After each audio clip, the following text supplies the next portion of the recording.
Social welfare and social education ডিপার্টমেন্টের অনেকগুলো কাজ সফলতার সঙ্গে সরকার করেছে। তার মধ্যে অন্যতম রাজ্যের ৩৩৪টি নতুন অঙ্গনারী সেন্টার নির্মাণ করা হয়েছে। এর মধ্যে রিয়াং শরণার্থী শিবিরে নতুন ৪৪টি সেন্টার নির্মাণ করা হয়। এছাড়াও ধলাই জেলার অন্তর্গত মোট ২০০টি অঙ্গনারী সেন্টারকে সক্ষম অঙ্গনারী সেন্টারের আওতায় নেওয়া হয়েছে। এর মধ্যে ৫০টি সেন্টারে কাজ শুরু হয়েছে বলে জানান। বুধবার মহাকরণে কনফারেন্স হলে এক সাংবাদিক সম্মেলনে এমনটাই অভিমত ব্যক্ত করেন ক্রীড়া ও সমাজ শিক্ষা সমাজ কল্যাণ দপ্তরের মন্ত্রী টিঙ্কু রায়। এছাড়াও মন্ত্রী টিঙ্কু রায় বলেন, শারদীয় দুর্গোৎসব উপলক্ষে নেশামুক্ত ত্রিপুরা নির্মাণের ক্ষেত্রে রাজ্যের সমস্ত ক্লাব যাতে অংশীদার হয়।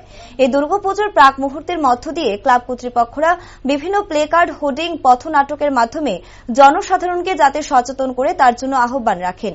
এই সচেতনতামূলক কর্মসূচি যারা সুষ্ঠু ও সুন্দরভাবে আয়োজন করবে তাদের রাজ্যের মুখ্যমন্ত্রীর হাত দিয়ে পুরস্কৃত করা হবে। এছাড়াও সাংবাদিক সম্মেলনে উপস্থিত ছিলেন দপ্তরের সচিব সহ অন্যান্য আধিকারিকরা। এরপরে হচ্ছে social welfare and social education ডিপার্টমেন্টের অনেকগুলো কাজ ইতিমধ্যে আমরা সফলতার সঙ্গে যেগুলো করেছি সেগুলো এক দুটা বিষয় আমি তুলে ধরছি।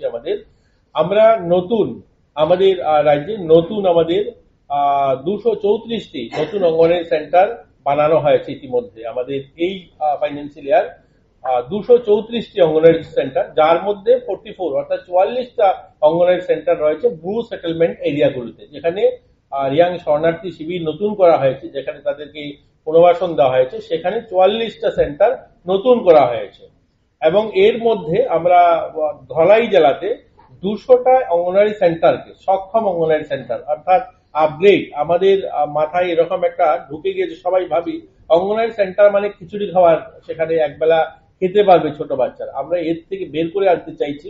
আমরা সক্ষম অঙ্গনওয়াড়ি সেন্টার আমরা শুরু করেছি ২০০টা অঙ্গনওয়াড়ি সেন্টারকে, এবং সেখানে smart class, LED screen, electricity, পাংখা অর্থাৎ যেগুলো একটা মডার্ন প্রাইভেট স্কুলে থাকে সেই ধরনের আমরা অঙ্গনওয়াড়ি সেন্টার নির্মাণের জন্য শুরু করেছি। ২০০টা অঙ্গনওয়াড়ি সেন্টারকে সক্ষম অঙ্গনওয়াড়ি সেন্টার নেওয়া হয়েছে। তার মধ্যে ৫০টা অঙ্গনওয়াড়ি সেন্টারে অলরেডি টেন্ডার প্রসেস হয়েছে, টিভি লাগানো হবে, পেইন্টিং করানো হবে, সেগুলো আপগ্রেড করা। তো সেভাবে আমরা করছি। আমরা অঙ্গনওয়াড়ি সেন্টারগুলোকে গ্রেডিং করেছি। আমাদের যে অঙ্গনওয়াড়ি সেন্টারগুলো রয়েছে, এই যে ১০,১৪৫টা অঙ্গনওয়াড়ি সেন্টার রয়েছে, এগুলোকে গ্রেডিং করা হয় নেশামুক্ত ত্রিপুরা নির্মাণের ক্ষেত্রে সবাই যেন অংশীদার হয়। এবার দুর্গাপূজার মাধ্যমে আমরা ক্লাব, সার্বজনীন পূজা মণ্ডপ সবাই যেন অধিক থেকে অধিকতর আমরা প্লে কার্ড, হোর্ডিং, পথনাটকের মাধ্যমে আমরা মানুষকে অ্যাওয়ারনেস করি।